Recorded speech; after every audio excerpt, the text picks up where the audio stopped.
Et coucou,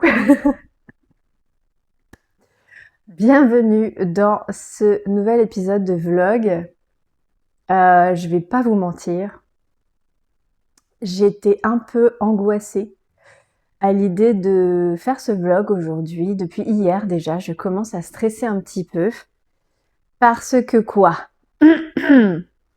Parce que je, je me suis fait, j'ai fait la promesse d'être transparente dans ce vlog et de dire la vérité sur ce que je vis, ce que je traverse, etc., même quand c'est inconfortable. Et, euh, et cette dernière semaine a été vraiment plutôt super challengeante sur différents plans. Euh, ouais, ouais, ouais. Et je sais même pas vraiment par où commencer. Mais rentrons dans le vif du sujet. Voilà, il s'est passé pas mal de choses cette dernière semaine. Euh, J'aimerais pouvoir vous dire euh, que, euh, que tout va super bien, que tout est super facile, que tout est super fluide, que tout s'arrange, etc., etc. Bon, il s'avère que c'est pas tout à fait le cas. Euh, Juste avant de tourner la vidéo, j'ai fait une sieste parce que je suis dans un chaos émotionnel. Je me sentais, alors je sais plus quel est ce prophète dans la Bible qui justement un jour est super en colère après Dieu et lui dit Seigneur, j'en peux plus, j'en ai marre, je veux plus faire ça, etc., etc. Et le Seigneur lui dit mange un truc et fais une sieste en gros, quoi, et ça ira mieux après. Bah, c'est exactement ce que j'ai fait. J'étais dans une tempête émotionnelle et genre envie de tout abandonner, envie de tout envoyer valser. En mode drama queen puissance 10 000, il faut préciser que je suis dans ma semaine de mon cycle où mes hormones sont voilà, en branle-bas de combat, comme on dit, c'est le bazar. Donc, euh, donc, pas mal de remue euh, émotionnel, remue-ménage émotionnel. Euh, Pas mal de ma situation, ma relation avec mon amoureux fait remonter des, des, des souvenirs, des situations que j'ai pu vivre par le passé. Et c'est inconfortable. Et forcément, ben, ça ravive des douleurs. Des douleurs, parce que un traumatisme, c'est quoi? Un traumatisme, c'est le cerveau, enfin, une mémoire traumatique. Une mémoire traumatique, c'est quand le cerveau ne fait pas le travail d'archivage au niveau mémoriel de manière correcte. C'est-à-dire que il va garder la charge émotionnelle reliée à l'événement qui a été vécu des années avant. Euh, Alors que, par exemple, tu te souviens d'un événement il y a 10 ans, tu vas pas forcément revivre l'intensité émotionnelle de l'événement. Tu vois ce que je veux dire? Par exemple, là, si je te parle de mon accouchement, euh, c'était un événement hyper intense dans ma vie, mais euh, j'ai pas l'intensité émotionnelle quand j'y repense. Tu vois ce que je veux dire? Mais un traumatisme, une mémoire traumatique ou ce genre de choses, c'est quand tu repenses ou tu as l'impression de revivre l'événement, comme si ça se produisait dans l'instant présent. Et c'est problématique parce que, si tu veux, quand tu vis une situation nouvelle, ton corps, ton cerveau va réagir comme si tu vivais un événement ancien douloureux. Tu vois ce que je veux dire? Donc, en fait, cette semaine, il y a eu cette espèce d'événement qui s'est produit de déclencheur qui s'est produit où, j'en ai déjà parlé, hein, mais voilà, il y a un moment dans une discussion, quelqu'un va dire quelque chose, ça va déclencher un souvenir, ça va déclencher une mémoire traumatique ou ce genre de choses, qui fait que, en fait, on n'est plus dans l'instant présent. Le cerveau passe en attaque, défense ou fuite. Et donc, en fait, il faut savoir que quand le cerveau passe en mode attaque, défense ou fuite, alors il y a la partie du cerveau logique se déconnecte. Littéralement. Pour laisser place au cerveau reptilien qui va se mettre en mode attaque, défense ou fuite. Donc, c'est-à-dire que le corps va sécréter certaines hormones, va créer certaines réactions chimiques, biologiques, physiologiques dans le corps pour se préparer à une menace. Comme si on était en danger, dans l'instant présent. Le corps se prépare à réagir à un danger de mort. Cerveau reptilien, pour la survie de l'espèce, tu vois ce que je veux dire? Donc le lobe frontal, etc., tout ce qui appartient au cerveau logique, il se déconnecte. Tu vois le truc, en fait. Et c'est quelque chose de biologique, d'accord? Et c'est pas parce qu'on a conscience que ça se produit que ça suffit à rebrancher le cerveau logique immédiatement, etc., etc. Et donc, ben voilà, comme chacun d'entre nous avons vécu dans notre vie, dans notre passé, et quand je dis chacun d'entre nous, c'est tout le monde, hein, c'est tout le monde. On a tous vécu des événements un jour ou l'autre dans notre vie qui nous ont laissé des marques, en fait. Tu vois ce que je veux dire? Donc, quand tu rentres dans une relation ou quand tu es dans une relation, que tu commences à créer de l'intimité avec quelqu'un, que tu commences à créer des liens, que c'est fort, que c'est intense, que tu contrôles pas l'intensité des sentiments, etc., etc. Et qu'à un moment donné, bah dans une discussion, dans une situation, etc., l'un ou l'autre va activer, ou les deux en même temps, ça arrive aussi, oh, le bazar quand ça se produit, pardon, l'un ou l'autre ou les deux en même temps vont déclencher une réaction chez l'autre d'attaque, défense ou fuite, en fait, de peur, de mémoire traumatique, etc., etc. Et du coup, là, c'est compliqué, quoi. C'est compliqué, quoi. Mais c'est normal. C'est normal. Ça fait partie des relations humaines, ça fait partie de la vie, etc. Le tout, c'est comment est-ce qu'on réagit dans ces moments-là? Comment est-ce qu'on gère? Et c'est la première fois de ma vie que j'ai autant envie de faire en sorte que ça marche. C'est la première fois de ma vie que je suis convaincue que c'est la bonne personne à ce point. Tu vois ce que je veux dire? C'est que par le passé, bon, j'en ai déjà parlé pendant des heures, mais je voulais faire en sorte que mes autres relations fonctionnent. Mais là, je sais pas comment t'expliquer, c'est que voilà, c'est que pour moi, c'est la bonne personne, tu vois. Le Seigneur m'a confirmé que c'était la bonne personne, etc., etc. Donc, j'ai ce désir de faire en sorte que ça marche, qui fait que, tu vois, j'ai ça qui me vient en tête. Je suis tombée sur quelque chose sur les réseaux sociaux qui disait « J'ai su que c'était la bonne personne parce que j'ai voulu désapprendre tous mes comportements toxiques pour elle, pour ne pas la blesser, pour ne pas... » Tu vois ce que je veux dire? Pour pas tout gâcher, en fait. Et oui, je ressens ça, tu vois, c'est que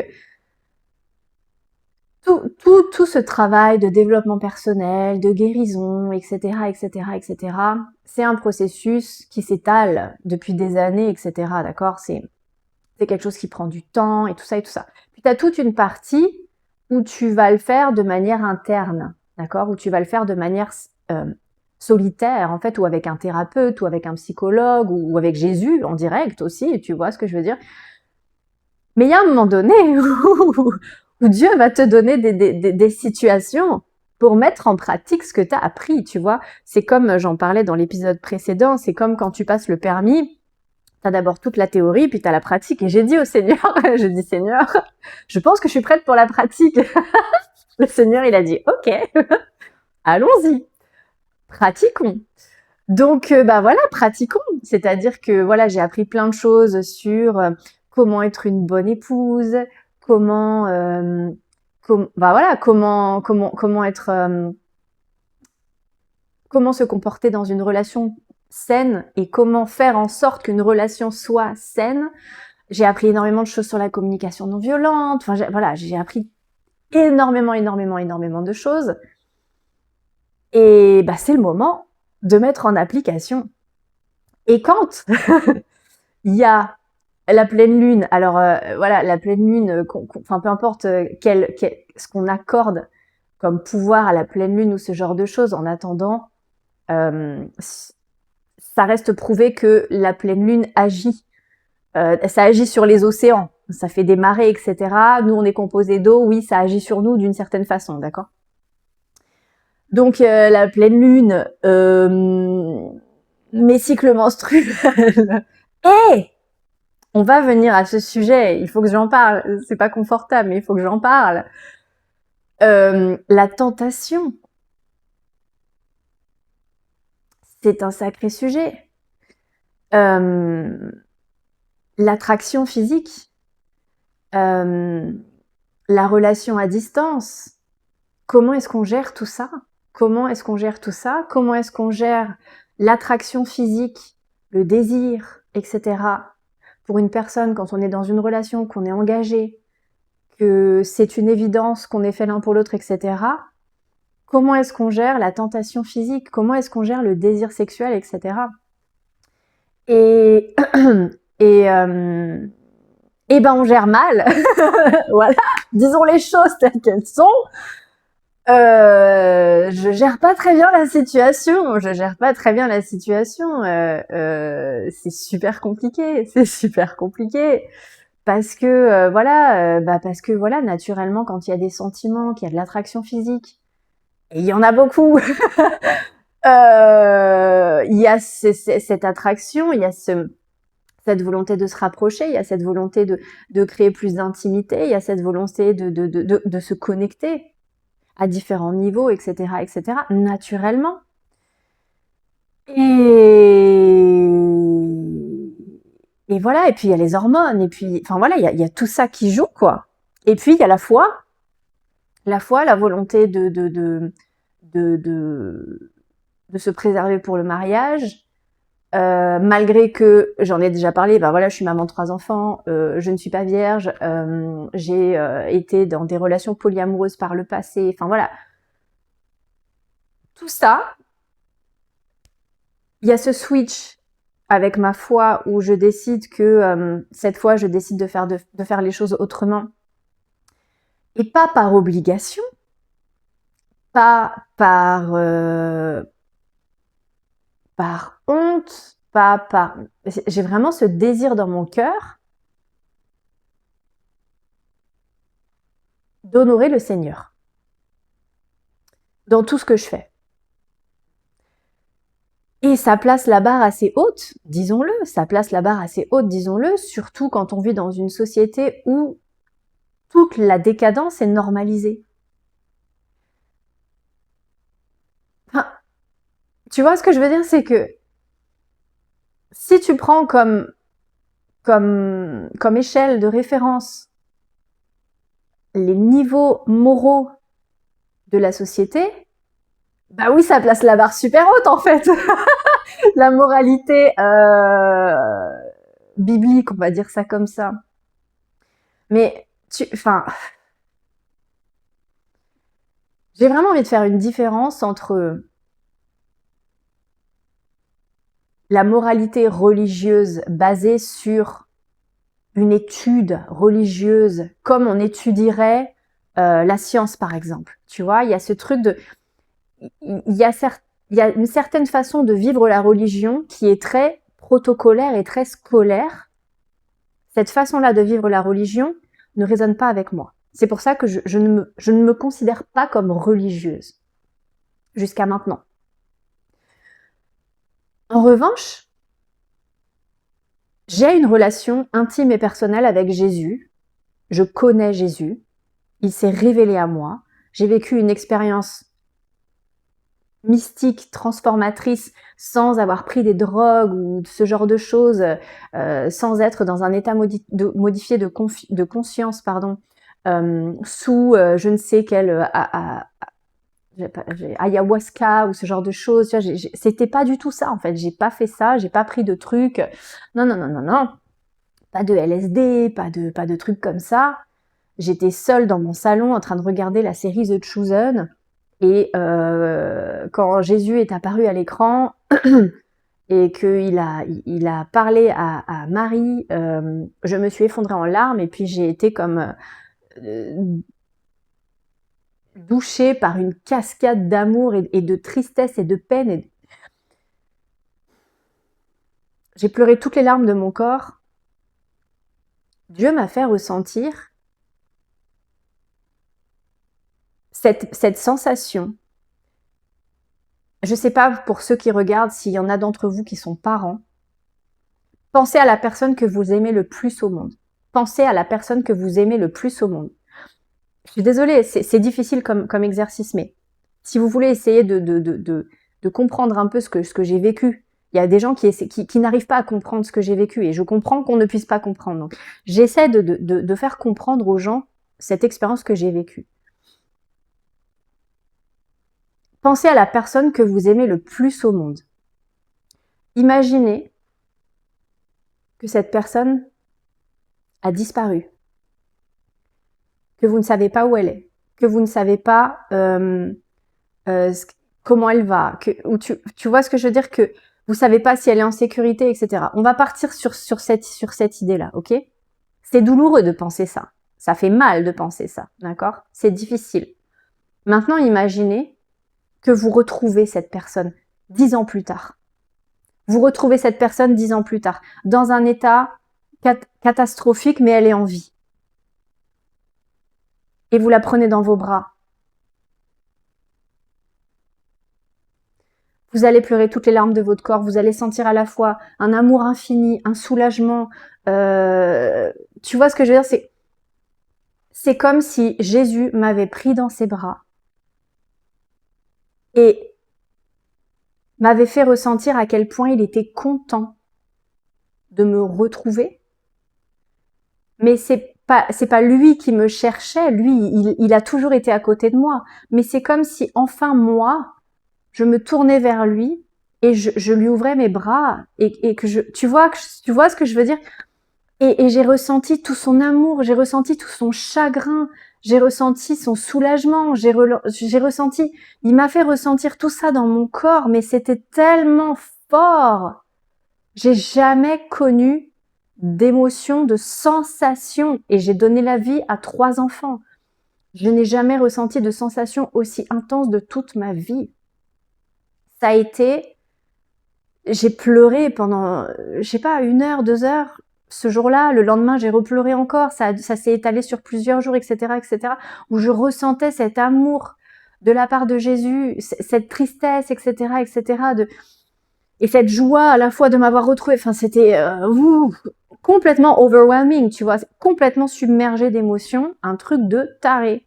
Et un amour indescriptible. C'est que je suis maman de 3 enfants, j'aime mes enfants plus que ma propre vie, j'aime mes enfants plus que tout au monde, etc.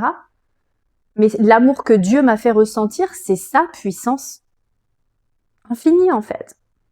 J'arrivais même pas à contenir ça, c'est pour ça que j'ai pleuré, c'est tellement intense comme amour, c'est tellement intense comme émotion, etc., que le corps, je pouvais même pas gérer, j'étais par terre dans mon salon sur le carrelage, complètement écrasée par la puissance de son amour, tu vois ce que je veux dire? C'est que, voilà. Et depuis, j'entretiens cette relation avec Jésus, etc., etc. Et donc, depuis, j'ai eu envie, j'ai eu cette soif de connaître mieux Jésus, de plonger dans la Bible, d'en savoir plus. J'ai regardé cette série The Chosen, je sais pas, 5 fois. enfin, à pleurer à chaque fois devant, enfin, cette soif de connaître Jésus, cette soif de connecter avec lui, cette soif de ressentir sa présence, cette soif de nourrir cette relation, etc., etc. Et aussi cette prise de conscience que de son amour, du fait que il a toujours été là, il a toujours attendu que je me tourne vers lui, il m'a protégée, même quand je me détournais de lui, il a évité que certaines situations ne me tuent en fait. Il m'a sorti in extremis de certaines situations où j'allais droit vers la mort ou vers le suicide. Enfin, il me l'a fait comprendre sur le moment et il me l'a rappelé. Enfin, tu vois ce que je veux dire, c'est que il nous aime tellement, mais jusqu'à cet épisode de juillet et cette rencontre surnaturelle, j'en avais pas conscience. J'avais pas conscience à quel point il nous aime. Et donc, je vivais une vie où je voulais faire les choses à ma façon. Tu sais, comme un ado ou un enfant, même dès l'âge de 2 ans, il y a la période du terrible two où l'enfant, il commence à dire non à tout. L'enfant, il s'oppose à son parent, en fait. Ça fait partie aussi de notre construction de s'opposer à notre parent. Dieu est notre père. Donc, on a toute une période de notre vie où, en fait, où peut-être pas tout le monde, j'en sais rien, je vais parler que pour moi, mais où je me suis opposée au Seigneur et où je voulais faire les choses à ma façon. Et où, voilà, j'ai voulu me construire ma propre identité en fonction de ce que je trouvais cool, de ce que je trouvais... Enfin, tu vois, ce que je veux dire, c'est qu'en fait, on essaie de se construire. Comment on se construit? C'est en regardant le monde dans lequel on vit. Notre cerveau est programmé pour vouloir se fondre dans la masse, pour vouloir connecter avec le groupe, parce que on est une espèce sociale, on est censé fonctionner en communauté, on est censé fonctionner en meute. Et donc, naturellement, notre instinct est de vouloir nous intégrer dans le monde, dans la société, trouver un groupe, une communauté et être accepté. Tu vois ce que je veux dire? C'est dans nos gènes, en fait. Tu vois ce que je veux dire? C'est qu'on est quand même, notre cerveau est construit comme ça à travers l'évolution humaine. On a développé certains biais, certains modes de fonctionnement au niveau cérébral, etc., etc. Donc, on doit composer aussi avec notre nature humaine, mais c'est pas parce qu'on ressent des impulsions qu'on doit forcément y céder. Et Dieu nous le dit dans la Bible, que nos désirs sont trompeurs. Et il a tellement raison. Tu vois ce que je veux dire? C'est que si on n'écoute que nos désirs, et la société l'a très bien compris, et le diable l'a très bien compris, tout est fait pour nous donner envie de céder à la tentation en permanence. Nos smartphones, les réseaux sociaux, la pornographie, la sexualité, la glutonnerie, ou je sais pas quoi, la nourriture, on veut se gaver. En fait, la société nous entraîne à la gratification instantanée, à des shoots de dopamine. D'accord? Sauf que c'est de la destruction. C'est de la destruction. Si tu n'écoutes que tes désirs et que tu ne vis que par tes impulsions, en fait, tu te transformes en animal. Mais on n'est pas des animaux, on est des êtres spirituels. Donc, comment est-ce que on gère notre spiritualité? Comment est-ce qu'on gère notre esprit et l'esprit dans un monde qui fait tout pour nous ramener à un état, un mode de fonctionnement animal, destructeur? Parce qu'il suffit de regarder la nature. Hein. Regarde comment fonctionnent les animaux. C'est la loi de la jungle, c'est la loi du plus fort, etc., etc. Si on cède à nos impulsions animales, c'est le chaos, tout simplement, en fait. C'est le chaos, tout simplement. Et Jésus nous appelle à nous élever au-dessus de ça. Et comment on gère? Comment on gère dans un monde où la tentation est partout, tout le temps, sous toutes les formes? Et comment on gère quand on a un corps humain qui nous envoie des décharges hormonales, etc., etc., pour avoir des impulsions, Tu vois ce que je veux dire? C'est waouh! C'est que tout est un combat en fait. Waouh! C'est dur, Seigneur. Tu vois? Ouh! Et ouais, et puis quand on est un enfant, on ressent de la frustration, tu vois. Et les enfants, ils ont des désirs aussi. Ils veulent une glace alors que c'est pas l'heure de manger sa glace. Et puis on lui dit non et l'enfant il fait une crise, etc., etc. Et puis en fait, les adultes, on est des grands enfants. Tu vois ce que je veux dire? Et quand à l'adolescence, il y a tout ce bouleversement hormonal avec notre corps qui se met en route pour procréer, avec les cycles menstruels, avec nos hormones qui font que, avec la période d'ovulation, le désir augmente. Enfin, tu vois, il y a tout ce truc-là qui est réel et qui fait que on vit des bouleversements intérieurs qui sont réels, Et voilà, et comment est-ce qu'on gère tout ça, quoi? Et bah, c'est super difficile. C'est super challengeant. Plus mélangé à ça, comme je te le dis, avec les mémoires traumatiques qui sont réveillées. Je suis fatiguée, les gars. Franchement, je suis fatiguée. Ah, je vais pas vous le cacher, je suis fatiguée cette semaine. Tellement fatiguée. Et puis, en fait, tu vois, il y a ce truc je reviens à ce que je voulais dire par rapport à Jésus, c'est que je suis pas juste une religieuse qui veut, et je veux pas parler péjorativement, il n'y a pas de jugement dans ce que je dis, hein. J'essaie juste de parler de moi, de comment je me positionne, ok? J'ai un tel amour pour Jésus que je me mets une pression de taré sur les épaules pour bien faire les choses. Et tu vois, quand j'ai commencé à regarder du contenu chrétien sur les réseaux et tout ça, il y a beaucoup de gens qui parlent de la peur du Seigneur, the fear of the Lord, tu vois, c'est la peur du Seigneur. Et dans la Bible, dans les proverbes de Salomon et tout ça, ou même les psaumes de David, etc., il parle de la peur du Seigneur. Et en fait, pendant toute la première partie de ma vie, j'avais pas peur du Seigneur. Parce que les moments où je me connectais à lui, les moments où je sentais sa présence, etc., de manière brève et pas comme je l'ai ressenti en juillet, je ne ressentais que de l'amour de la part de Dieu. Je ne ressentais que de l'amour. Donc je me disais, mais je comprends pas pourquoi ils ont peur de Dieu, en fait. Dieu, il est bon, Dieu, il est gentil, etc., etc. Mais Dieu est amour, et l'amour, même s'il nous aime d'un amour inconditionnel, même s'il nous aime d'un amour inconditionnel, ce n'est pas pour autant qu'il cautionne tout ce qu'on fait. Moi, ça, je l'ai compris aussi en devenant maman. C'est que j'aime mes enfants. Ils n'ont rien besoin de faire pour que je les aime. Je les aime parce que ce sont mes enfants. Je les aime parce qu'il y a un lien entre nous, parce que c'est mes enfants et je les aime. Je les aime, c'est dans mes tripes, c'est dans mon ADN, je les aime, d'accord? Je les aime d'un amour... Et...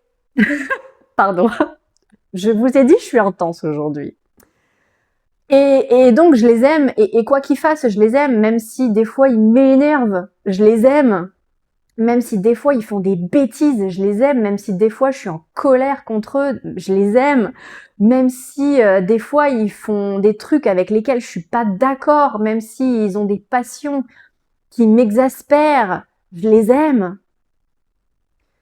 Je les aime. J'ai entendu cette phrase un jour, je sais plus comment il s'appelle, celui qui a dit ça. Si je retrouve, je mettrai dans la description. Il n'y a rien que tu puisses faire qui fasse que je ne t'aime pas. Et c'est ce que je ressens pour mes enfants, tu vois. C'est peu importe ce qu'ils peuvent faire ou ne pas faire, mon amour pour eux ne change pas. Il change pas.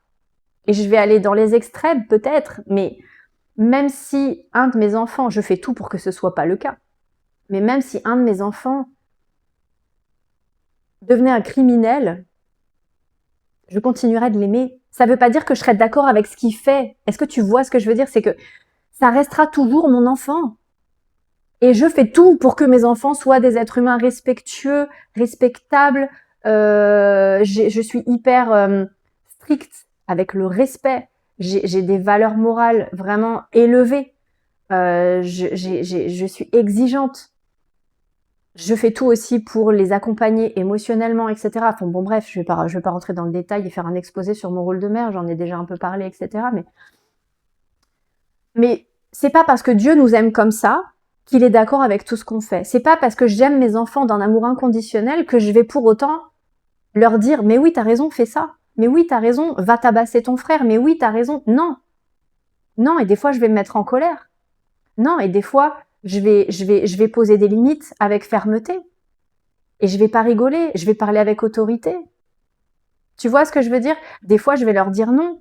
Des fois, ils vont avoir des conséquences par rapport à des bêtises qu'ils vont faire. Des fois, je vais leur demander de réparer leurs bêtises. Tu vois ce que je veux dire? C'est que je vais les responsabiliser. C'est mon rôle. C'est mon rôle de les éduquer. C'est mon rôle d'en faire des personnes responsables. C'est mon rôle d'en faire des personnes respectables, respectueuses, aimantes, ouvertes d'esprit. Enfin, tout ça, tout ça, tout ça. Et ben, le Seigneur, c'est pareil avec nous, d'une autre façon, mais son rôle, je vais pas dire quel est le rôle du Seigneur, mais il nous aime aussi d'un amour où il veut ce qu'il y a de meilleur pour nous. Donc, quand on fait des conneries, ben, des fois, il va nous reprendre. Moi, il m'a mis le nez dans mes bêtises plus d'une fois. Il m'a confronté à des comportements. Et c'est jamais agréable. C'est jamais agréable. Quand tu te fais choper en train de faire une bêtise et que bah, il faut que t'assumes, bah, tu baisses la tête et puis t'es là. T'es pas fier en fait. T'es pas fier. Mais Dieu ne fait jamais ça pour t'humilier, mais pour t'enseigner, pour te guider, pour t'ouvrir les yeux, pour te ramener sur le bon chemin. Parce qu'il t'aime. Des fois, j'ai dit ça à mes enfants plusieurs fois, je leur dis, je te dis non parce que je t'aime. Si j'en avais rien à faire de toi, je te laisserais faire tout ce que tu veux. Mais j'en ai pas rien à faire de toi. Donc je peux pas te laisser faire certaines choses. Parce qu'elles vont te détruire, parce que tu vas faire du mal à quelqu'un, ou parce que tu vas te faire du mal, ou parce que tu vas te mettre en danger, etc. Je dois poser des limites. C'est mon devoir. Non pas que ça me fasse plaisir des fois, parce que je vois, tu vois, c'est des fois, tu vois, un exemple tout bête. Un enfant, mes enfants, quand ils avaient 2 ans par exemple, qui voulaient faire quelque chose, et que tu leur dis non, c'est dangereux, ou non, c'est pas l'heure de manger une glace, ou ce genre de choses, peu importe, tu leur dis non. Tu vas voir ces petits êtres se mettre à pleurer comme si ils vivaient un deuil national. Tu vois ce que je veux dire? C'est qu'ils vont vivre une tempête émotionnelle, ils vont vivre de la douleur, du chagrin, de la frustration, ils vont pleurer. Et toi, t'es là, tu assistes à ça, ton enfant, il vit une détresse, un chagrin, mais ça te prend aux tripes. T'aurais qu'une seule envie, c'est de lui dire, bon, ok, d'accord, vas-y, prends-le, c'est pas grave. T'as envie de voir ton enfant heureux, en fait. Mais il y a des fois, t'es obligé de dire non parce que tu sais que c'est ce qu'il faut faire. Tu sais que c'est ce qui est bon pour lui. Tu vois ce que je veux dire? Et ben, c'est pareil pour nous. Et donc, suivre le Seigneur, c'est... Je me suis plongée dans la Bible parce que j'avais besoin de repères aussi. J'avais envie de connaître mieux le Seigneur. J'avais envie de connaître son histoire parce que je ne connaissais pas. Pour moi, Jésus, c'était un sujet très flou. Donc j'ai eu envie de connaître son histoire. C'est pour ça que j'ai autant regardé la série The Chosen. C'est tellement bien fait, c'est tellement réaliste et c'est tellement accessible, c'est tellement humain aussi. Enfin bon bref, si vous n'avez pas vu cette série, vraiment je vous encourage à la regarder. Elle est juste magique. Elle peut vraiment vous changer la vie. Et à travers la Bible aussi, j'ai découvert la Bible nous donne un cadre. La société ne nous donne aucun cadre. La société nous dit faites ce que vous voulez,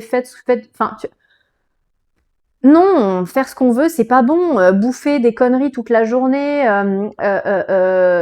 être violent, c'est pas bon en fait. C'est pas bon, c'est pas bon, c'est pas bon.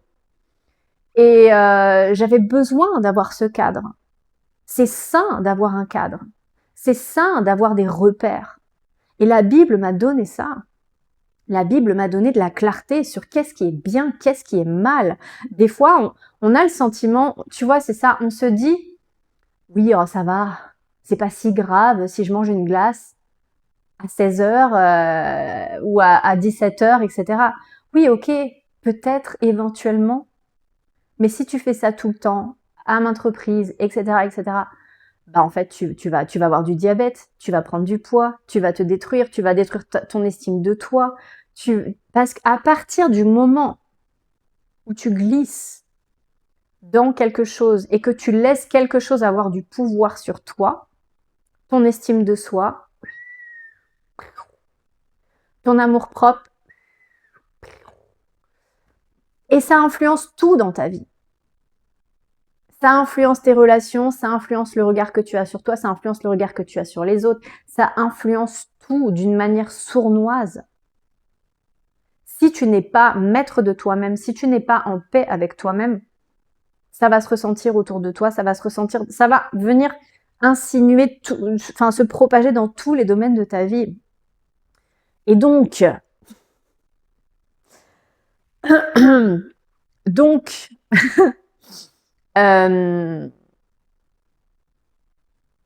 je vous avais parlé que sur le plan professionnel, etc., je commençais à être contactée pour des opportunités ou ce genre de choses, mais que je pouvais pas trop en parler parce que je savais pas où est-ce que ça allait, etc., etc. Normalement, aujourd'hui, j'étais censée faire une interview pour un podcast d'une femme américaine qui a une très très grosse audience.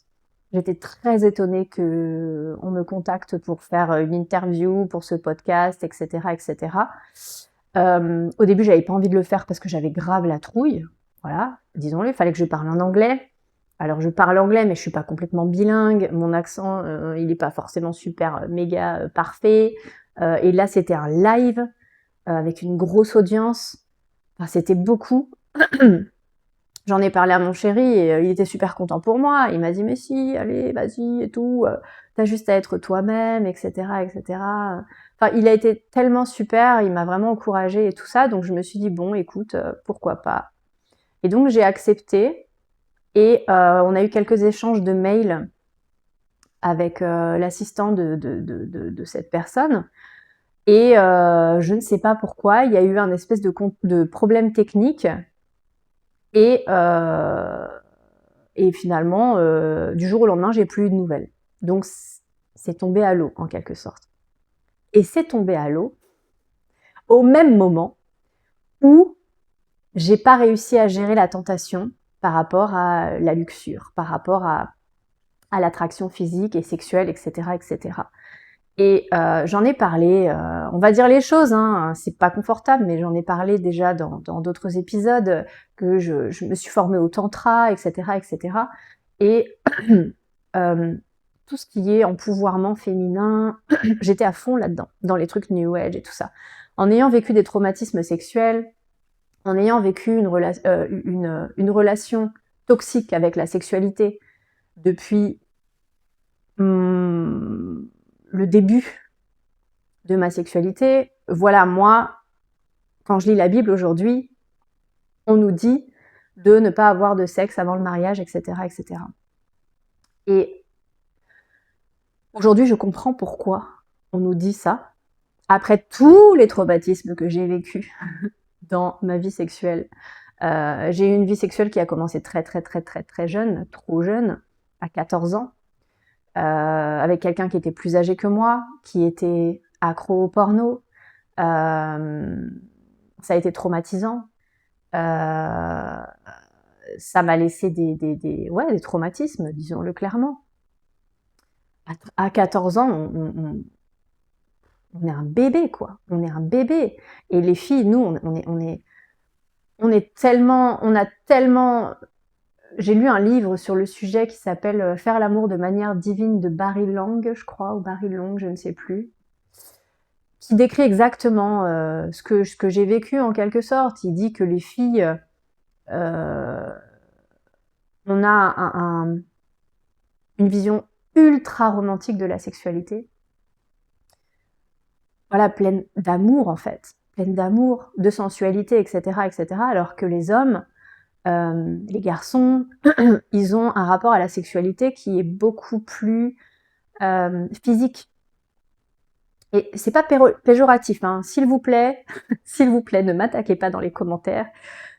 Je suis pas dans ces délires de guerre des sexes et ce genre de choses, les femmes contre les hommes. Je suis tellement fatiguée de tout ça. Je suis tellement fatiguée de tout ça. Donc, je suis pas en train de juger, d'accord? Et donc, il parle très bien de ça dans ce livre où il dit que bien souvent, ce qui se passe, c'est qu'une fille, une femme, quand elle a ses premières relations sexuelles, elle s'attend, elle romantise terriblement sa première fois, comment sa vie sexuelle va se passer, etc., etc. Et d'autant plus aujourd'hui avec le porno qui est omniprésent, qui est accessible à tous en un clic, cette hypersexualisation qui est partout. Quand je revois les clips, etc., on était bombardés quand j'étais gamine. On parle de Britney Spears, etc. I'm a slave for you. J'ai grandi en regardant ces clips et en dansant dessus à 10 ans, 11 ans. On chantait des chansons qui nous disaient « Je suis un esclave sexuel pour toi ». C'est ce qu'on mettait dans la tête des petites filles. Il suffit de regarder Britney Spears, dans quel état elle est aujourd'hui. C'est très triste. C'est que, en fait, le porno détruit les gens, détruit les relations, détruit l'estime de soi, détruit... En fait, c'est pas la réalité. C'est pas la réalité. Le porno est une caricature de sexualité d'une sexualité bestiale, animale, dénuée de sentiments. Et puis il y a cette différence aussi entre érotisme et porno. Tu vois ce que je veux dire? Et le porno va donner des shoots de dopamine comme une addiction, comme une drogue, comme une substance en fait. Et comme les réseaux sociaux, le fait de scroller, le casino, toutes les addictions en fait nous donnent des shoots de dopamine comme ça. Et puis il y a ce high, il y a le moment où on a ce shoot de dopamine, et puis après il y a le low. C'est qu'à un moment donné, après il y a le manque. On ressent ce vide intérieur, etc., etc. Donc on va aller rechercher une dose pour recréer le high. Et ensuite il va y avoir le low. Et en fait c'est un cercle infini. Ça ne s'arrête jamais. Tu vois ce que je veux dire? Et donc ça crée nous chez les filles, on rentre dans la sexualité. Et puis faut savoir aussi que une femme est plus vulnérable dans la sexualité qu'un homme. L'homme va rentrer à l'intérieur du corps de la femme. Donc on est vulnérable. Et on a cette façon, comment dire, une femme va sécréter une certaine hormone. Alors je ne suis pas experte, mais j'avais fait pas mal de recherches là-dessus, mais la femme va sécréter une hormone d'attachement pendant le rapport sexuel, donc ce qui va faire qu'elle va tomber amoureuse. Enfin, ça va augmenter le lien, l'attachement, voilà, ça va augmenter l'attachement à travers la relation sexuelle. Les hommes ne fonctionnent pas de cette façon. Un homme va renforcer l'attachement envers une femme, pas pendant l'acte sexuel, mais pendant... En fait, c'est plus l'homme va devoir faire des efforts pour une femme, va être dans l'action pour une femme, il y a cet esprit de challenge, de conquête. Tu vois ce que je veux dire? C'est que si une femme est super accessible, l'homme va très vite perdre l'intérêt pour elle. Alors que si une femme, tu vois, il y a tous ces trucs de chevalier, où le chevalier, il doit affronter le dragon pour sauver la princesse, etc., etc. Tu vois, il doit montrer sa vaillance, il doit montrer son courage, il doit combattre, etc., etc. C'est comme ça qu'un homme va développer des sentiments amoureux. Ça va renforcer son attachement. Tu vois ce que je veux dire? Il y a quelque chose comme ça, en fait, au niveau de son fonctionnement hormonal, etc., etc. Bon, les scientifiques expliqueraient mieux que moi. Je ne suis pas scientifique. Je suis juste très intéressée sur ces sujets. Et j'ai fait pas mal de recherches. Mais bref, donc, ce qui fait que, pourquoi du coup Dieu nous dit d'attendre le mariage?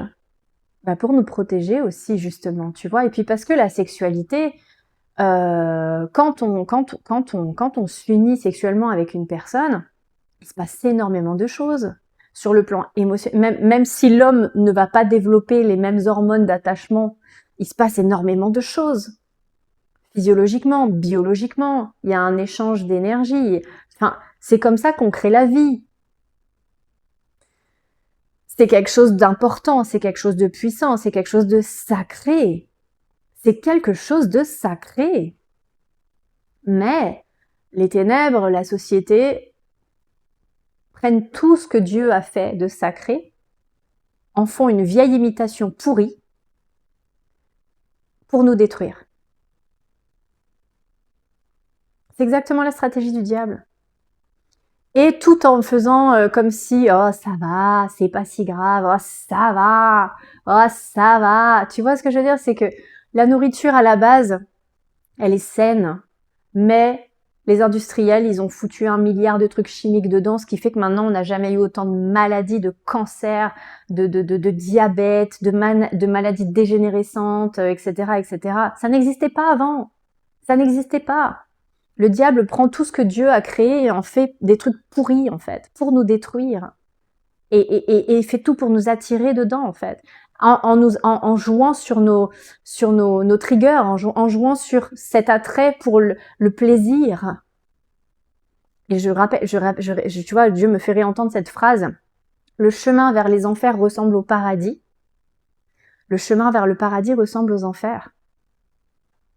C'est que tout est fait pour nous appâter et nous faire chercher le plaisir immédiat.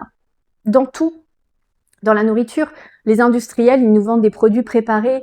T'as pas besoin de te casser la tête à cuisiner toi-même, etc. T'as la flemme, bah mets un plat tout prêt, préparé, bourré de produits chimiques dans ton micro-ondes, qui va détruire la nourriture encore plus, et puis bouffe devant ta télé en regardant des trucs de crottes.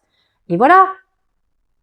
Tout est fait pour nous appâter, pour nous faire céder à la tentation, en fait. Et la pornographie, il n'y a pas de connexion, il n'y a pas d'amour, il n'y a pas de lien, il n'y a pas de respect. C'est juste physique, mécanique. Et le truc, c'est que en fait, j'ai regardé beaucoup de choses sur le sujet parce que j'en ai tellement souffert de manière indirecte. Pas parce que moi j'étais accro à la pornographie, mais parce que les hommes avec lesquels j'ai pu être, pour certains, étaient vraiment accros. Et ça m'a détruit à travers leur addiction. Et encore une fois, il n'y a pas de jugement. Parce que ça te fait sentir pas comme il faut.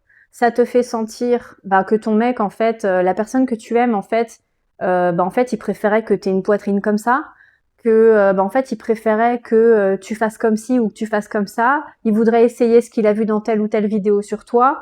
Peu importe que toi, t'aies envie ou pas, en fait.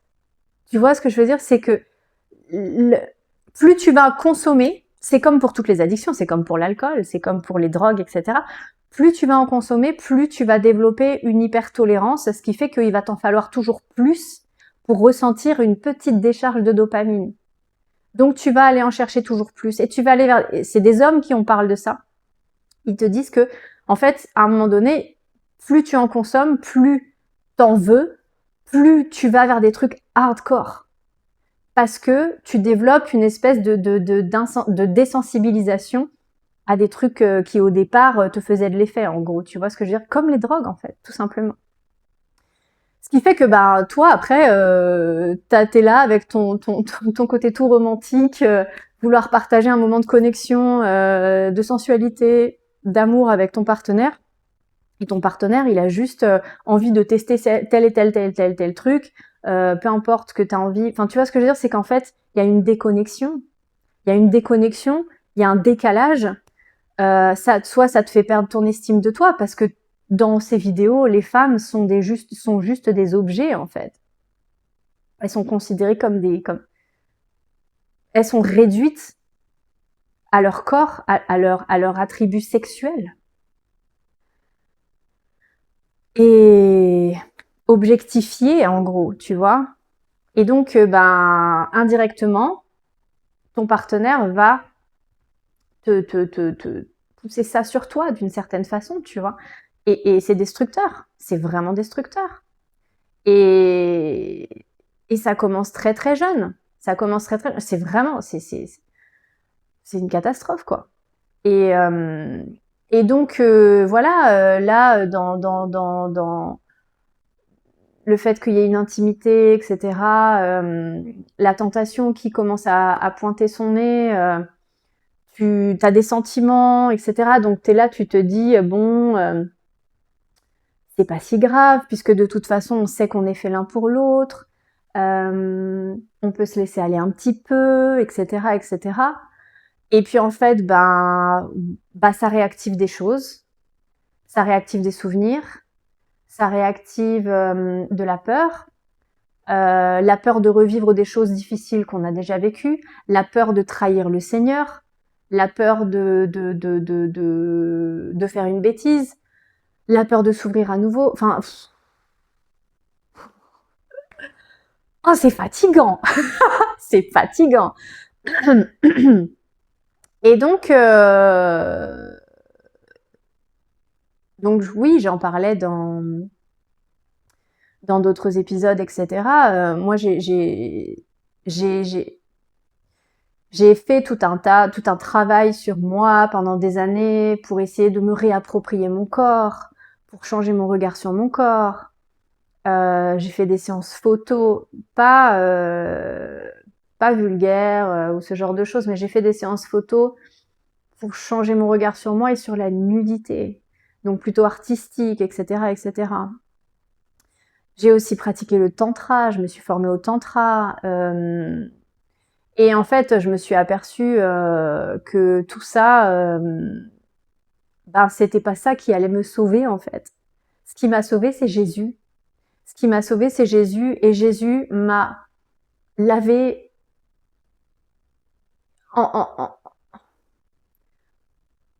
en une fois. Il m'a fait me sentir pure à nouveau.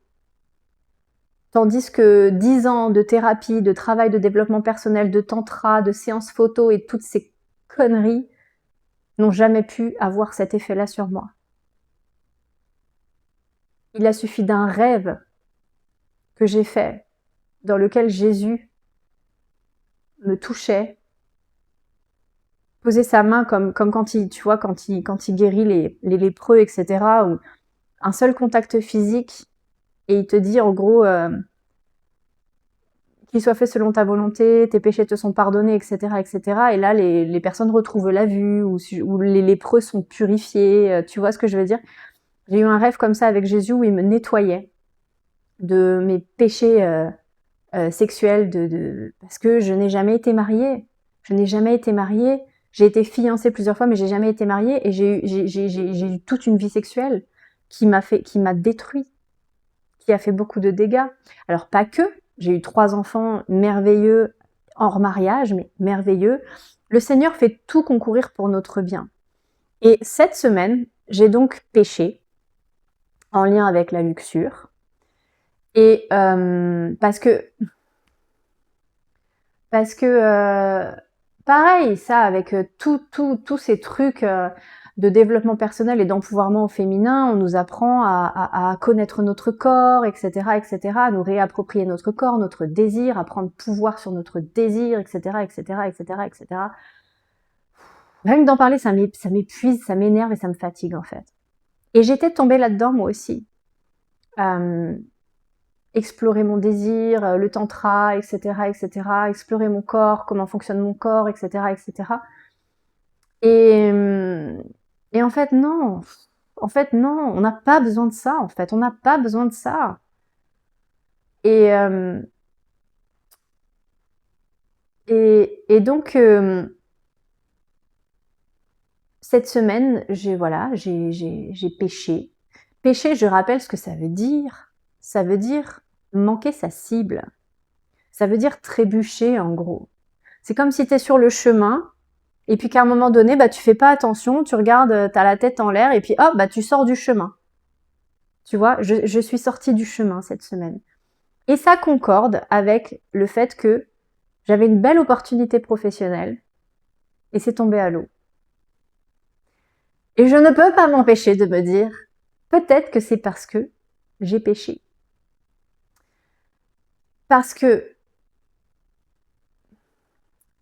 le Seigneur ne va pas t'encourager dans des voies tortueuses. Ça ne veut pas dire qu'il ne t'aime pas. C'est comme moi, encore une fois, en tant que mère, je ne vais pas encourager mes enfants à faire des bêtises. Je ne vais pas encourager mes enfants à faire des choses que je sais ne sont pas bonnes pour eux. Je ne vais pas récompenser mes enfants quand ils font quelque chose de mal ou de toxique pour eux. Ça ne veut pas dire que je vais enlever mon amour. Tu vois ce que je veux dire? Mais je vais pas les récompenser pour avoir fait une bêtise. Tu vois ce que je veux dire? Donc, cette semaine a été très compliquée pour moi, pour plein de choses différentes. J'ai eu de la culpabilité qui est remontée, j'ai eu de la honte qui est remontée, j'ai eu de la peur qui est remontée, j'ai eu des mauvais souvenirs qui sont remontés. J'ai eu du coup, comme il y a la peur qui remonte, des fois l'envie de contrôle sur la situation. Et en fait, j'étais tellement crispée que je me suis bloqué un nerf là ce matin. Je suis fatiguée, j'en ai marre. Franchement, j'en ai marre. Je suis fatiguée. Ah je me suis tellement crispée en fait par tout ce qui se passe là que ouf, c'est challengeant, c'est fatigant. Et je me suis bloqué un truc là, j'ai un espèce de torticolis. Et donc ouais, pas facile cette semaine. Malgré tout, j'ai confiance dans le Seigneur. Malgré tout, donc j'ai voulu me remettre sur les rails. Dès que c'est tellement sournois parce que des fois tu te rends pas compte que tu es en train de glisser. Tu te dis mais t'essaies de négocier avec toi-même en fait. Tu te dis oh ça va. C'est pas si grave si, c'est pas, tu vois ce que je veux dire? C'est pas si grave si je fais ci, c'est pas si grave si je fais ça. De toute façon, je suis amoureuse, de toute façon, il est amoureux aussi. Tu vois ce que je veux dire? C'est que tu négocies, tu dis, oh, ça va. C'est comme quand tu essaies de négocier pour avec l'alcool, par exemple. C'est comme si tu te disais, oh, ça va, c'est pas si grave si je bois un verre de plus. Tu vois ce que je veux dire? Sauf que si, ça peut être le verre de trop, en fait. Ça peut être le verre de trop qui fait qu'après, tu prends ta voiture et tu fais un accident et tu fais quelque chose de dramatique. Donc j'ai ressenti quand je me suis aperçue de mes comportements, mais tu te rends pas compte sur le moment, tu te laisses juste porter par la vibe, tu vois ce que je veux dire? Ouais mais non, ouais mais non, parce qu'après, en fait tu vois cette semaine j'ai vraiment encore à nouveau eu conscience que chaque action a des conséquences et chaque règle que nous donne le Seigneur, c'est pour une bonne raison. C'est pour une bonne raison. Même si on ne les voit pas tout de suite sur le moment, etc.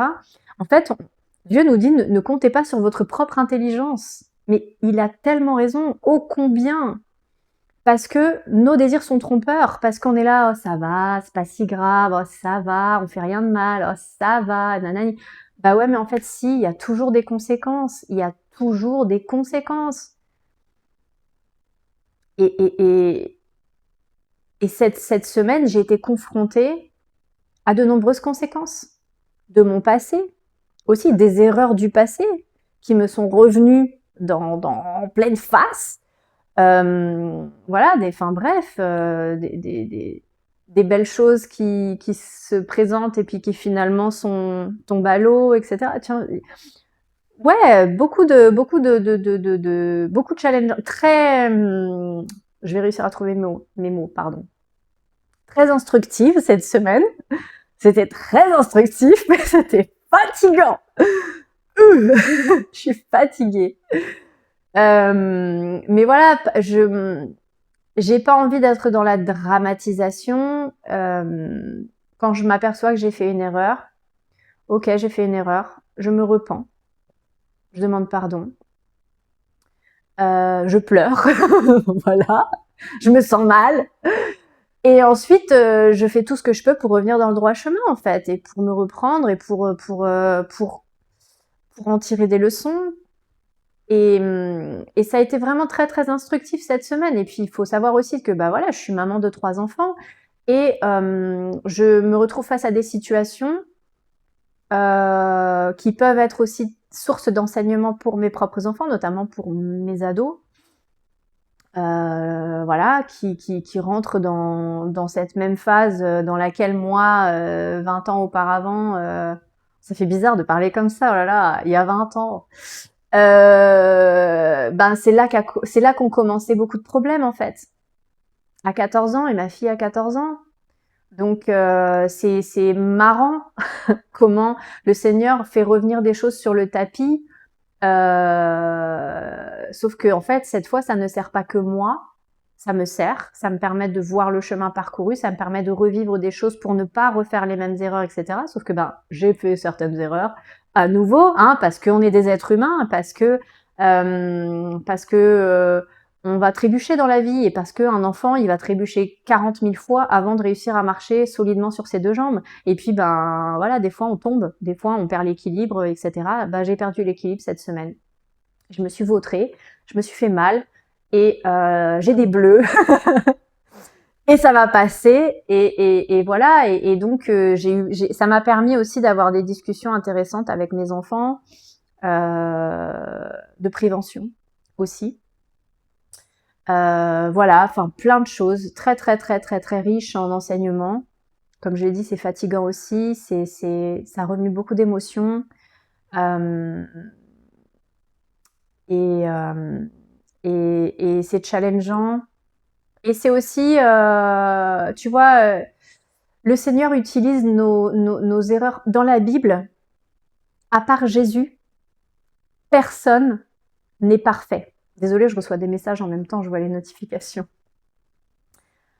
Tous ont fait des erreurs. David a fait des erreurs, Moïse a fait des erreurs, Aaron a fait des erreurs, tous. Je réfléchis en même temps que je dis, mais c'est des êtres humains, en fait, ils sont comme nous. Et Dieu, tu vois, même Joseph a fait des erreurs dans la Bible. Ils ont tous des attributs humains, parce que, bah, spoiler, c'est des êtres humains. Et moi, j'ai fait des erreurs aussi. Et j'en ferai d'autres, parce que je suis un être humain. Dieu ne va pas nous rejeter parce qu'on fait des erreurs. Dieu nous connaît, il nous a créés, d'accord? Et dans la Bible, il utilise ces erreurs pour en faire quelque chose de positif derrière, d'accord? Dieu n'attend pas de nous la perfection. Dieu sait que nous sommes humains, que nous sommes faillibles, que nous avons des défauts. Mais c'est pas ça qui l'empêche de travailler à travers nous. À travers mes erreurs de cette semaine, je suis pas en train de les justifier, j'en suis pas fière, etc.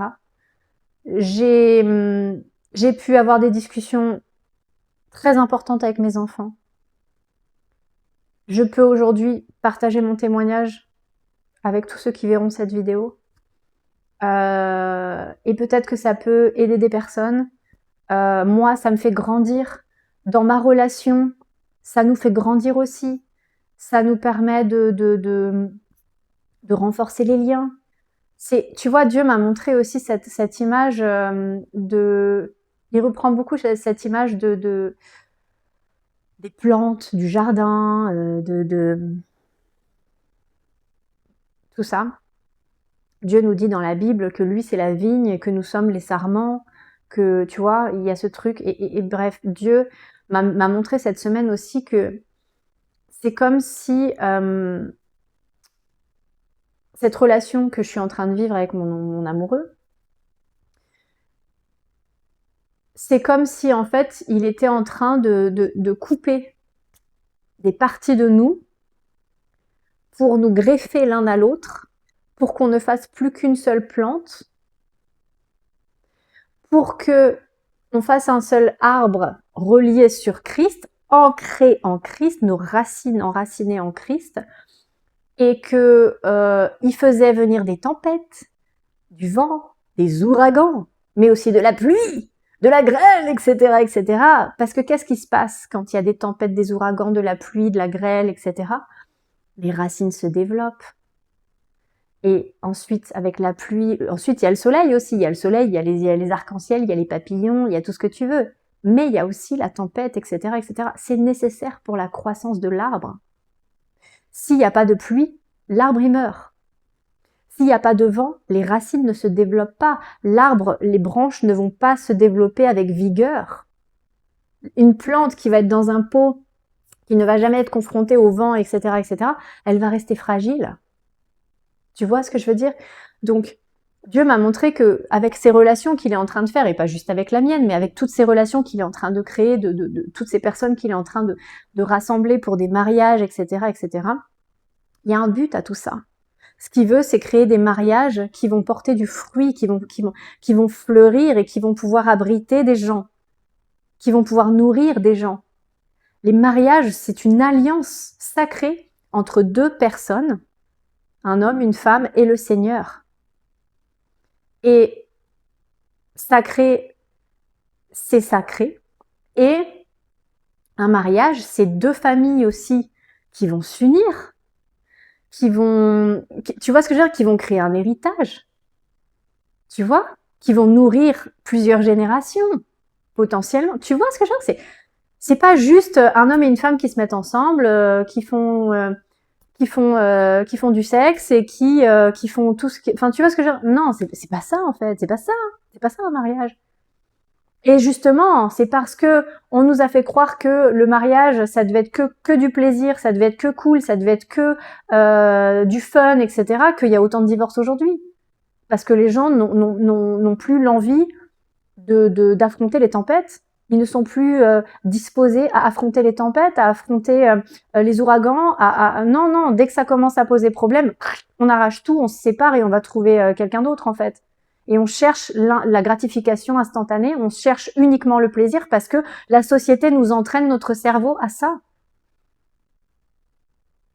Donc là, en fait, le Seigneur m'a montré, oui, je fais venir des tempêtes, oui, je fais venir des ouragans, oui, je fais venir de la grêle, oui, je fais venir de la pluie, mais c'est pas contre vous, c'est pour vous, parce que vous développez, tu vois, il me montrait que aussi, on était en train de développer des liens, tu vois, ça crée du lien aussi, de devoir affronter des difficultés ensemble. On est forcé à essayer de fonctionner en équipe. On est forcé à essayer de s'entraîner. Dans la nature, quand tu regardes les arbres et tout, il y a des chercheurs qui ont appris que dans une forêt, les arbres, ils ont tous des racines interconnectées avec le mycélium, etc., avec les champignons et tout. Il y a une espèce de connexion comme des neurones où ils s'échangent les informations. S'il y a un animal qui arrive et qui commence à essayer de grignoter un arbre, l'arbre, il va sécréter, il va envoyer les informations aux autres arbres pour qu'ils sécrètent quelque chose qui va repousser. Tu vois ce que je veux dire? C'est tout un travail d'équipe, en fait, tu vois. Donc, à travers tout ça, Dieu, à travers les épreuves que Dieu commence à nous envoyer dans notre relation, la distance, les hormones, la fatigue, les mémoires traumatiques qui reviennent, etc., il nous apprend à apprendre à travailler ensemble, à se soutenir, à développer notre communication, à voir comment est-ce qu'on peut fonctionner en équipe, comment est-ce qu'on peut... Tu vois ce que je veux dire? Donc, c'est hyper enrichissant. Mais c'est sûr que, ben oui, on préférerait que ce soit toujours le beau temps, les arcs-en-ciel, tu vois ce que je veux dire? Que ce soit facile. Eh ben non, la vie n'est pas que bonbons, caramel et chocolat. c'est aussi des fois orage, pluie, vent, froid, givre, gel, neige, sécheresse. Enfin, tu vois, il y a aussi des conditions extrêmes des fois dans la nature. Ça fait partie de la vie. Et au plus vite tu l'acceptes, au plus vite tu apprends à dealer avec ça, tu vois,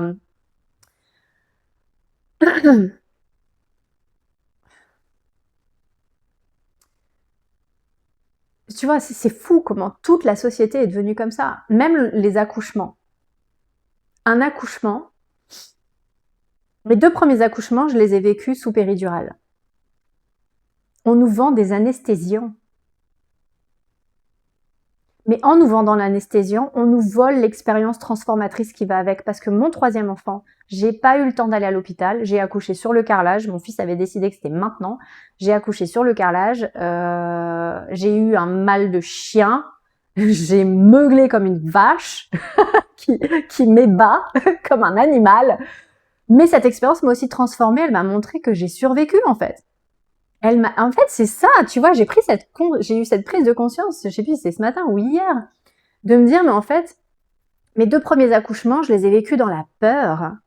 J'avais peur d'accoucher toute seule, j'avais peur, je sentais que j'avais besoin des médecins, etc., que je pouvais pas faire ça toute seule, en fait, tu vois. Et du coup, je suis rentrée dans la maternité dans cet état-là, avec la peur, en pensant que j'étais pas à la hauteur, en pensant que j'allais pas bien faire, en pensant que c'était dangereux d'être maman, ou tu vois, truc terrible, psychotique en fait. Et puis après, quand j'ai eu mon 3e enfant, sur le moment, ça a été très dur, cet accouchement, ça a été traumatisant même. Mais après, des années plus tard ou des mois plus tard, tu te rends compte, tu te dis, mais attends, mais en fait, je l'ai fait. En fait, j'ai accouché. En fait, oui, j'ai survécu à cette douleur horrible. Ça a duré un instant, un certain moment quand même. Parce que tu as les contractions après. Pour celles qui connaissent, on a les tranchées. À la guerre comme à la guerre. Parce que oui, même quand tu accouches, une fois que le bébé est sorti, ensuite, il y a les contractions qui continuent parce qu'il y a le placenta qui doit être expulsé. Et puis après, à ton 3e enfant, quand tu allaites, tu as ce qu'on appelle les tranchées, c'est-à-dire que même des jours après avoir accouché, quand tu allaites, ça déclenche un mécanisme dans ton cerveau qui va faire comprendre à ton utérus qu'il doit se contracter pour se remettre à sa place, et tu as des contractions de taré, alors que tu es en train d'allaiter ton enfant, etc.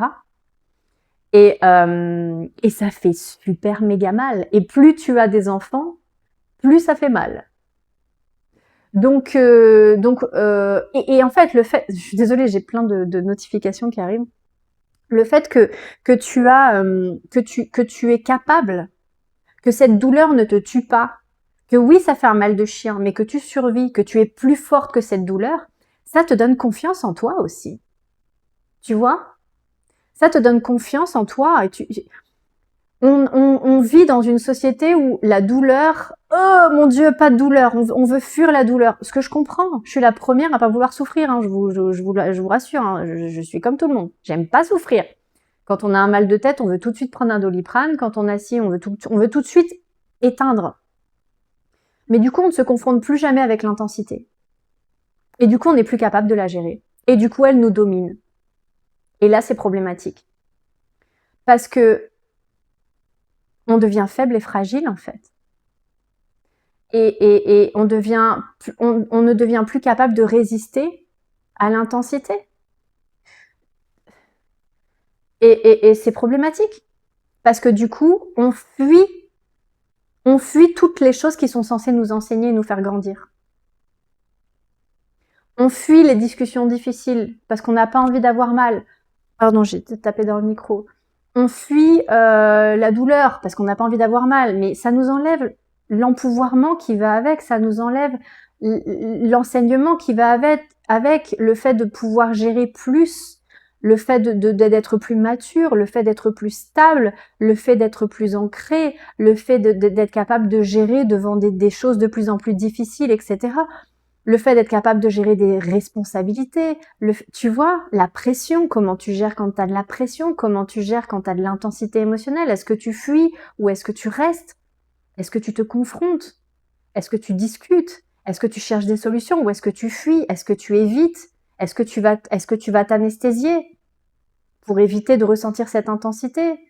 Est-ce que tu fonces sur ton téléphone pour scroller, pour ne pas avoir à affronter tes émotions, etc. Bah oui, mais ça fait un désastre en fait. Ça devient désastreux tout ça. Mais je suis d'accord avec vous, je suis d'accord avec le monde, dans le sens où, ah, c'est pas agréable quand tu dois affronter la honte, quand tu dois affronter, prendre tes responsabilités dans une situation, quand t'as merdé, quand t'as fait une bêtise. Bien sûr que tu préférerais ne pas regarder et puis regarder ailleurs et dire « Oh tiens, t'as vu ça, c'est pas mal hein !» Ouais, sauf que en fait, il faut que tu gères ça. Parce que tant que tu le gères pas, ça a du pouvoir sur toi. On ne peut pas régler un problème si on refuse de voir qu'il y en a un. Et c'est problématique dans la société. Parce que du coup, on n'est plus capable de construire des choses solides. On n'est plus capable de construire des choses saines. On n'est plus capable... nos fondations sont devenues trop fragiles. On n'a plus de repères, on n'a plus de structure. On n'a plus de colonne vertébrale, quasiment, tu vois, de se dire, ben, tu vois, on veut plus affronter les tempêtes, donc on se met à l'abri, et du coup, ben, en fait, on se renforce pas. Parce qu'on a vécu tellement de choses et parce qu'on a peur que ça nous brise. Sauf que ça ne nous brise pas. Ça ne nous brise pas. Ça ne nous brise pas. On est encore là. Et tant qu'on refuse de ressentir l'intensité émotionnelle, elle nous domine. À partir du moment où on est capable de rester, de la ressentir, même si ça fait pleurer, même si ça nous fait trembler, c'est comme ça qu'on libère le trauma. Même les animaux le font. Quand un animal est confronté à une situation traumatique, ensuite il va trembler. C'est comme ça qu'il va libérer la charge émotionnelle. Plutôt que de garder le trauma, il va ressentir l'émotion, la charge émotionnelle, et ensuite petit à petit il va s'en libérer. Tu vois ce que je veux dire? Et ben nous c'est pareil, on a besoin de se confronter, on a besoin de ressentir la charge émotionnelle, c'est comme ça qu'elle va être libérée.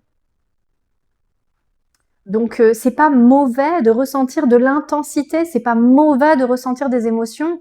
Ce qui est toxique, c'est de vouloir les fuir, c'est de vouloir les étouffer, c'est de vouloir aller les anesthésier avec autre chose.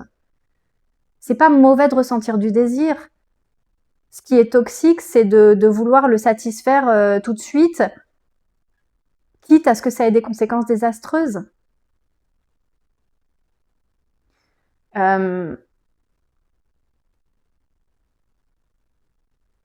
Céder à la tentation pour 5 minutes de plaisir, ça peut donner des maladies sexuellement transmissibles qui peuvent te briser la vie. Il y a des conséquences. Chaque action a des conséquences. Et tout ce qu'on évite d'affronter, tout ce qu'on veut fuir, tout ce qu'on veut éviter, toute cette intensité qu'on ne veut pas vivre, parce que voilà, c'est pas parce que tu ressens un désir intense que tu dois forcément y céder. Et c'est pas parce que tu ressens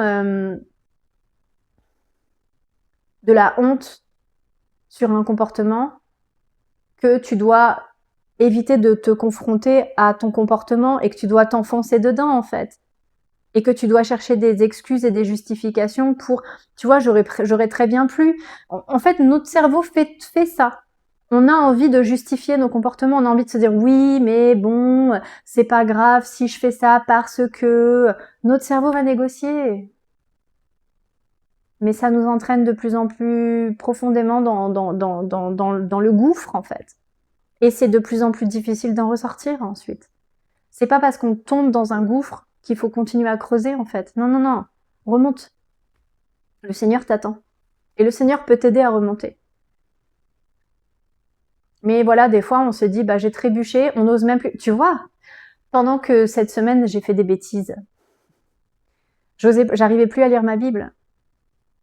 J'avais du mal à prier, j'avais du mal à regarder le Seigneur en face, parce que tu le sens, que t'as fait une bêtise. Mais tu vois, je repense, c'est trop marrant, je repense à ces vidéos des chiens qui savent qu'ils ont fait une bêtise et que t'as leur maître qui est là, qui sait qu'il a fait une bêtise et tout, et puis le chien, il est là.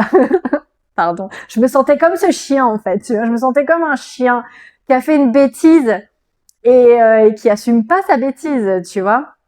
Sauf que, ben, en fait, c'était de plus en plus compliqué parce que je veux pas vivre sans le Seigneur, parce que je ne veux pas retourner dans les limbes, je ne veux pas retourner dans les enfers, je ne veux pas retourner dans une vie pleine de chaos, parce que dès que tu sors du chemin, dès que tu es dans le péché, tu génères du chaos, mais clairement, et c'est quasi instantané. C'est un chaos émotionnel. C'est un chaos émotionnel, c'est un chaos mental, c'est un chaos.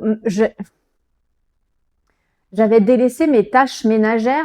Tu vois ce que c'est, que les addictions prennent du pouvoir sur toi. Elles génèrent du chaos en toi. Tu deviens paresseux, tu deviens obsessionnel, tu deviens. Enfin, tu vois ce que je veux dire, c'est que tu délaisses les choses qui comptent pour toi, tu délaisses tes valeurs morales, tu perds ta confiance en toi, tu perds ton estime de toi petit à petit, et ça va hyper vite. Ça va hyper vite, c'est un truc de fou. Et ça a des conséquences sur ton état d'être, sur ton état d'esprit, mais aussi sur tout. C'est un truc de fou. C'est un truc de fou. C'est comme une mauvaise herbe qui commence à se propager dans un jardin et qui commence à tout envahir, en fait. C'est un truc de fou. Et donc, dès que je me suis rendu compte que j'étais en train de glisser, ben non, j'ai voulu me ressaisir, quoi. Et voilà. Et donc, c'est challengeant, c'est fatigant, c'est aussi source de beaucoup d'enseignements. Et voilà pour cette semaine, en gros, hein. C'est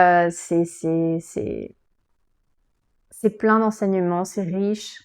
C'est aussi plein de bons moments, et heureusement, on arrive aussi à mettre quand même de l'humour dans tout ça. Ça fait du bien. Et il n'y a pas que des tensions. Il y a aussi beaucoup de tendresse, il y a aussi beaucoup de. On a envie de bien faire, on a envie de bien faire. On a envie de bien faire tout en sachant que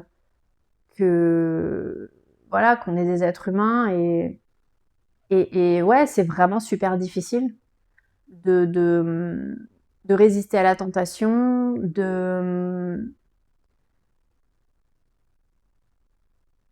tenir bon, en fait, et de rester sur le bon chemin. C'est pas tous les jours facile, et heureusement que le Seigneur peut nous aider, parce que honnêtement, je sais pas comment je ferais. Je sais pas comment je ferais. Donc voilà, merci Seigneur, comme d'habitude. Merci pour son amour, merci pour sa patience, merci pour sa bienveillance, merci pour parce que quand nous on a tendance à vouloir se juger et se blâmer d'avoir échoué, bah, le Seigneur, en fait, il ne le fait pas. Il ne le fait pas, il ne nous blâme pas. Oui, on va être confronté, mais il nous aime. Et c'est